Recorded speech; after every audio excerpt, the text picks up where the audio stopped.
আরজিকরের ঘটনার প্রতিবাদে নেমেছেন সমাজের বিভিন্ন মানুষজন।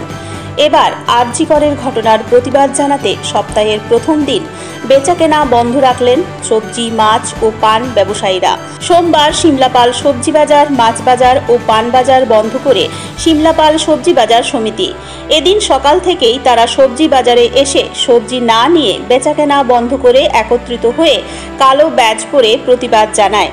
আরজিকর কলেজ হাসপাতালে যে ঘটনা ঘটেছে সেই ঘটনার পুনরাবৃত্তি যাতে না হয় সেই কারণেই আজ প্রতিবাদ কর্মসূচি।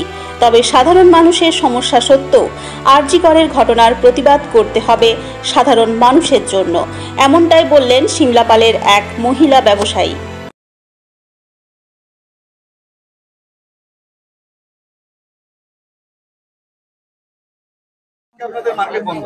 আমরা যে আরজি কলেজে একজন নার্সকে শ্লীলতাহানি করে খুন করা হয়েছে, সেই তার প্রতিবাদে আমরা এখানে ধর্মঘট করেছি, ব্যবসা বন্ধ করেছি।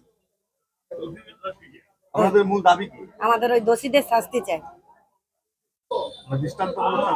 হ্যাঁ, দাবি চাই। সবজি মার্কেট বন্ধ, একদম সারাদিন বন্ধ। সবজি, মাছ, পান, ফল সব বন্ধ। সিমলাপাল সাধারণ মানুষের সমস্যা হইলে সাধারণ মানুষের তো যদি এই অবস্থায় পড়ে তখন কি করবে? তাহলে তার আগে আমাদের জন্য এটার আমরা প্রতিবাদ চাই, যেন না আর কারোকে এরকম হতে হয়। আমাদের কর্মসূচি এই যে আরজি করে 9 আগস্ট যে একজন ডাক্তারবাবুকে নির্মমভাবে যে ধর্ষণ এবং হত্যা করা হলো, তার পরিপ্রেক্ষিতে আমাদের এই সবজি বাজার বন্ধ। আজ আমাদের এই বাজার বন্ধ যে বিচার ব্যবস্থা আমরা প্রশাসনিক তরফ থেকে সিবিআই না রাজ্য সরকার কে করবে আমরা তা জানি না।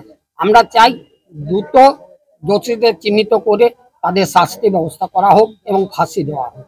আমরা এই বিচার চাই। তার জন্যই আমরা তার সমর্থনে আজ আমরা সমস্ত সবজি বাজার, পান এবং মাছ সমস্ত কিছু বন্ধ রেখে আমরা প্রতিবাদে আমরা অংশগ্রহণ করেছি। আমার নাম রাধারমণ দত্ত, গ্রাম সিমলাপাল।